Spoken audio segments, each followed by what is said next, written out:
நான் நிம்மதி பேசுகிறேன். ரொம்ப யோசிக்காதீங்க. நான் உங்களோட நிம்மதி தான் பேசுகிறேன். இந்த காலகட்டத்தில் நிறைய பேர் தங்களோட நிம்மதியை தொலைச்சிட்டு தேடிட்டு இருக்கிறீங்க. இதுக்கு என்ன காரணம் அப்படின்னு பார்த்தா, மனிதன் இன்னைக்கு இயற்கையோடு வாழாமல் தனித்து வாழ ஆரம்பித்தானோ அன்னையிலேருந்து ஏற்பட்ட பிரச்சனை இது. இயற்கையோட பிணைஞ்சு வாழ்கிறது தான் மனிதனுக்கு எப்பவும் நிம்மதியை கொடுக்கும். நான் சொல்கிற சில விஷயங்களை உங்களோட கனெக்ட் பண்ணி யோசிச்சு பாருங்கள், உங்களுக்கே புரியும்.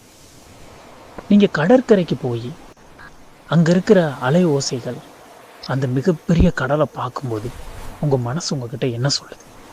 பெரிய காட்டு பகுதிகளுக்கு ஒரு டூர் போகும்போதோ, பெரிய நீர்நிலைகளுக்கு போகும்போதும் அதெல்லாம் பார்க்கும்போது உங்களோட மனசு உங்ககிட்ட என்ன சொல்லுது? நீங்கள் ரொம்ப சந்தோஷமாக இருக்கிறீங்க, உங்கள் மனசு ரொம்ப அமைதியாக இருக்குது, நீங்கள் ரொம்ப நிம்மதியாக ஃபீல் பண்ணுவீங்க. இதை உங்களால் கனெக்ட் பண்ணி கண்டிப்பாக பார்க்க முடியும். ஏன்னா மனிதன் இந்த உலகத்தில் வாழ்கிற ஒரு உயிர். இந்த இயற்கையோடு வாழும்போது மனிதனுக்கு நிம்மதி கிடைக்கும். இதுக்கு தீர்வு என்ன அப்படின்னு பார்த்தோம்னா, எல்லாரும் வீட்லேயுமே மொட்டை மாடிகள் இருக்கும். அப்பார்ட்மெண்ட்டாக இருந்தாலுமே உங்களுக்கு அந்த வாய்ப்பு கண்டிப்பாக இருக்கும். வாரத்துக்கு ஒரு முறை அல்லது 2 முறை நான் சொல்லக்கூடிய விஷயங்களை ட்ரை பண்ணி பாருங்கள். நைட்டு ஒரு 9 மணிக்கு மேலே இல்லை ஒரு 8 மணிக்கு மேலே மாடிக்கு போய் ஒரு வாக் பண்ணுங்க, ஒரு 1 hour.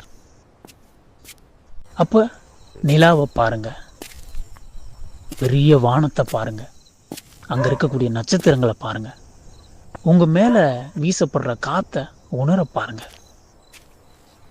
ஸோ அந்த பீஸ்ஃபுல்லான ஒரு அட்மாஸ்பியரை அப்சர்வ் பண்ண பாருங்க. அப்போ உங்களுக்கு கண்டிப்பாக நிம்மதி கிடைக்கும், ரொம்ப அமைதியாக ஃபீல் பண்ணுவீங்க. இன்னொரு வாய்ப்பும் உங்களுக்கு இருக்குது. அந்த மாடியில் தரையில் படுத்து வானத்தை பாருங்க, அங்கே இருக்கக்கூடிய எல்லா விஷயத்தையும் ரசித்து பார்த்துக்கிட்டே உங்களுடைய சிறு வயது நினைவுகளை யோசித்து பாருங்க. உங்களுடைய வாழ்க்கையில் நடந்த சந்தோஷமான நினைவுகளை திங்க் பண்ணி பாருங்க. உங்கள் மனசு ரொம்ப அமைதியாகும், ரொம்ப நிம்மதியாக ஃபீல் பண்ணுவீங்க. வாழ்க்கையில் கஷ்டங்களை மட்டுமே பார்த்துக்கிட்டு அதை நோக்கியே ஓடிக்கிட்டு இருந்தா நிம்மதி கண்டிப்பாக கிடைக்காது. இந்த விஷயங்களெல்லாம் ட்ரை பண்ணி பார்க்கறது மூலமா உங்களால் இருந்த இடத்துலையே நிம்மதியை பெற்றுக்கொள்ள முடியும்.